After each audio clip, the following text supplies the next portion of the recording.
கண்ணியத்திற்குரிய இஸ்லாமிய பெரியோர்களே, சகோதரர்களே, உங்கள் அனைவருக்கும் இஸ்லாமிய காணிக்கையான சலாமை தெரிவித்துக் கொள்கின்றேன். அஸ்ஸலாமு அலைக்கும் வரஹ்மத்துல்லாஹி வபரகாத்துஹு. கண்ணியத்திற்குரிய இஸ்லாமிய பெரியோர்களே, சகோதரர்களே, நாம் ரிஸ்கை பற்றி தெரிந்து கொள்வோம். ஒரு மனிதனுடைய வாழ்வாதாரம் அவன் தன்னுடைய தாயின் கருவறைக்குள் இருக்கின்ற போதே அல்லாஹு தாலா எழுதிவிடுகின்றான். ஒரு மனிதன் தன்னுடைய தாயின் கருவறைக்குள் இருக்கின்ற போது அவன் பிறக்கின்ற போது அவனுடைய இறப்பு எப்போது ஏற்படும் என்பதை அல்லாஹு தாலா நிர்ணயித்து விடுகின்றான். இரண்டாவது, அவன் இந்த உலகத்தில் நல்லவனாக வாழ்வானா அல்லது கெட்டவனாக வாழ்வானா என்பதையும் அவன் நிர்ணயித்து விடுகின்றான்.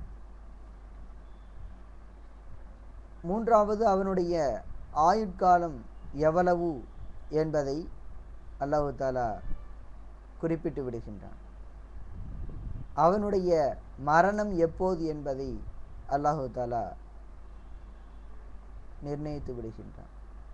ஆக இந்த விஷயங்கள் அனைத்தும் ஒரு மனிதன் தாயினுடைய கருவறைக்குள் உண்டாகின்ற போதே அல்லாஹு தாலா நிர்ணயித்து விடுகின்றான். ஆக ஒரு மனிதனுடைய ரிஸ்க் என்பது அவனுக்கு கண்டிப்பாக கிடைத்தே தீரும். அதை பற்றி எந்த மனிதனும் கவலைப்பட தேவையில்லை. ஆனால் அந்த ரிஸ்க், அந்த உணவு, அந்த வாழ்வாதாரம் அவனுக்கு எவ்வாறு கிடைக்கும்? அவனுடைய முயற்சியின் பயனாக அவன் எவ்வாறு முயற்சி செய்கின்றானோ அந்த அடிப்படையில் தான் அவனுடைய வாழ்வாதாரம் அவனுக்கு கிடைக்கும். ஒரு மனிதன் எப்படி முயற்சி செய்கின்றானோ அந்த வழியிலே அல்லாஹு தாலா அந்த ரிஸ்கை கொடுக்கின்றான். ஒரு மனிதன் தன்னுடைய கையால் உழைத்து சம்பாதித்து அந்த பொருளை ஈட்டுகின்றான், தன்னுடைய வாழ்வாதாரத்தை பெற்றுக்கொள்கின்றான். அதே நேரத்திலே ஒருவன் தடுக்கப்பட்ட முறையிலே அல்லாஹு தஆலா எதை தடுத்திருக்கின்றானோ அந்த முறையிலே, அந்த வழியிலே அவன் தன்னுடைய ரிஸ்கை தேடுகின்றான். அல்லாஹு தஆலா அவனுக்கும் அதே வழியில் கொடுக்கின்றான். ஆனால் எது ஹலால் எது ஹராம் என்பதை மனிதன் விளங்க வேண்டும். அந்த வழியை அறிந்து எது சரியான வழியாக இருக்கின்றதோ அந்த வழியிலே ஒரு மனிதன் தன்னுடைய வாழ்வாதாரத்தை தேடிக்கொண்டால் அல்லாஹு தஆலா அந்த ரிஸ்கிலே அதிகமான பரக்கத்தை தருகின்றான். ஆக நாம் ரிஸ்கை பற்றி கவலைப்பட தேவையில்லை. ஒரு இடத்திலே அல்லாஹு தஆலா குர்ஆன் ஷரீஃபிலே சொல்லி காட்டுகின்றான், வமா மின் தாபத்தின் ஃபில் அர்தி இல்லா அலல்லாஹி ரிஸ்குஹா.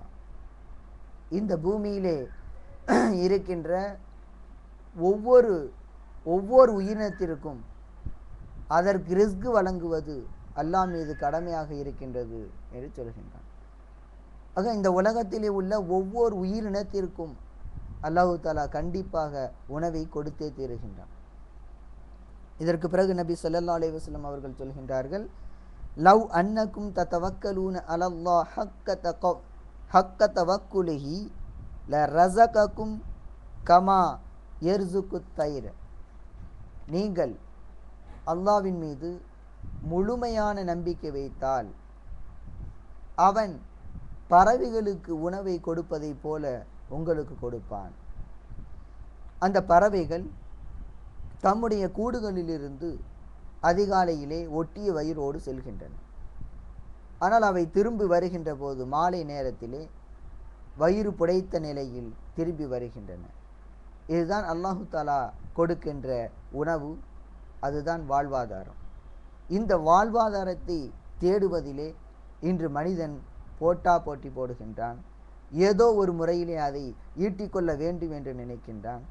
அடுத்தவனை ஏமாற்றி பிழைக்க வேண்டும் என்று அவன் நினைக்கின்றான். இப்படியெல்லாம் ஒவ்வொரு மனிதனும் போட்டி போட்டுக்கொண்டு வாழ்வாதாரத்தை தேடிக்கொண்டிருக்கின்றான். பணத்தை சம்பாதித்து கொண்டிருக்கின்றான், பொருள் ஈட்டு கொண்டிருக்கின்றான். இன்னும் தன்னுடைய தேசத்தை விட்டு வேறு தேசத்திற்கெல்லாம் சென்று இன்னும் அதிகமாக பொருளை ஈட்ட வேண்டும் என்ற எண்ணத்திலே பயணம் செய்து கொண்டிருக்கின்றன. இப்படிப்பட்ட சூழ்நிலையிலே நாம் ஒன்றை விளங்கி கொள்ள வேண்டும். ஒவ்வொரு மனிதனுக்கும் அல்லாஹு தஆலா ரிஸ்கை, வாழ்வாதாரத்தை நிர்ணயித்து விட்டான். அவன் எவ்வளவுதான் இந்த உலகத்திலே அழுது புரண்டாலும் அவனுக்கு கிடைக்க வேண்டிய ரிஸ்க் எவ்வளவு என்று அல்லாஹு தஆலா நிர்ணயித்து இருக்கின்றானோ அது மட்டும்தான் கிடைக்கும். அதற்கு மேல் ஒரு பைசா கூட கிடைக்காது. ஆக நாம் இந்த இடத்திலே முயற்சி செய்வதை மட்டும் கைவிட்டுவிடக் கூடாது என்பதையும், அல்லாஹ் மீது முழுமையான நம்பிக்கை வைக்க வேண்டும் என்பதையும் நாம் இந்த இடத்திலே தெளிவாக விளங்கி கொள்ள வேண்டும். ஒரு ஹதீஸிலே நபி ஸல்லல்லாஹு அலைஹி வஸல்லம் அவர்கள் சொல்கின்றார்கள், இன்ன ரிஸ்க லயத்லுபுல் அப்த கமா யத்லுபுஹு அஜலுஹு. ஒரு மனிதனை மரணம் எவ்வாறு தேடி வருகின்றதோ அதேபோல் அவனுடைய ரிஸ்க், வாழ்வாதாரம் அவனை தேடி வருகின்றது என்று சொல்கின்றார். ஆக ஒரு மனிதனுக்கு மரணம் எவ்வாறு நிர்ணயிக்கப்பட்டு விட்டதோ அதேபோல் அவனுடைய ரிஸ்க்கும் நிர்ணயிக்கப்பட்டு விட்டது. இருந்தாலும் நாம் முயற்சி செய்ய வேண்டும். அந்த முயற்சியின் பயனாகத்தான் ஒவ்வொருவருக்கும் அவருடைய ரிஸ்க் கிடைக்கின்றது என்பதை இந்த இடத்திலே விளங்கி கொள்ள வேண்டும். அல்லாஹு தஆலா மற்றொரு இடத்திலே ஒரு வசனத்திலே சொல்லுகின்றான், வமை யத்தகில்லாஹ் யஜ்அல் லஹு மக்ரஜா. யார் அல்லாஹ் மீது நம்பிக்கை வைக்கின்றாரோ அவருக்கு அல்லாஹு தஆலா ஒரு வழியை ஏற்படுத்துகின்றான். வயர்ஸுகுஹு மின் ஹைஸு லா யஹ்தஸிப். அவன் எண்ணாத அளவிற்கு, அவன் நினைத்து பார்க்காத அளவிற்கு அவனுக்கு வாழ்வாதாரத்தை கொடுக்கின்றான். வமைய தவக்கல் அலல்லாஹ் ஃபஹுவ ஹஸ்புஹ். யார் அல்லாஹ் மீது நம்பிக்கை வைக்கின்றானோ அவனுக்கு அவனே போதுமானவன்.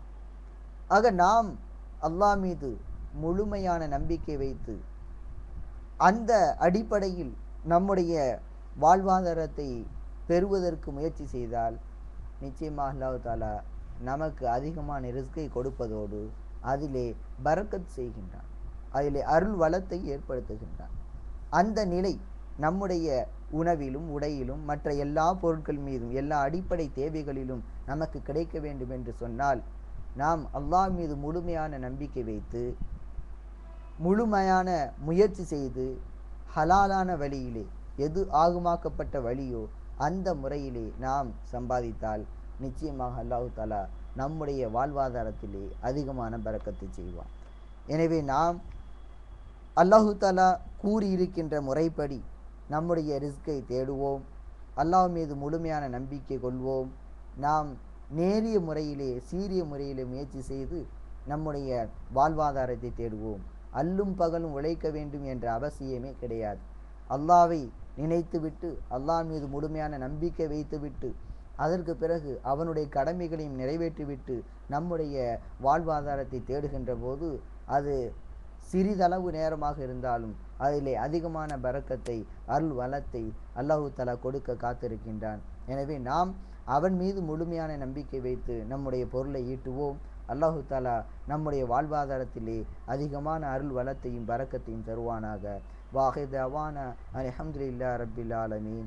அஸ்ஸலாமு அலைக்கும் வரஹ்மத்துல்லாஹி வபரகாத்துஹு.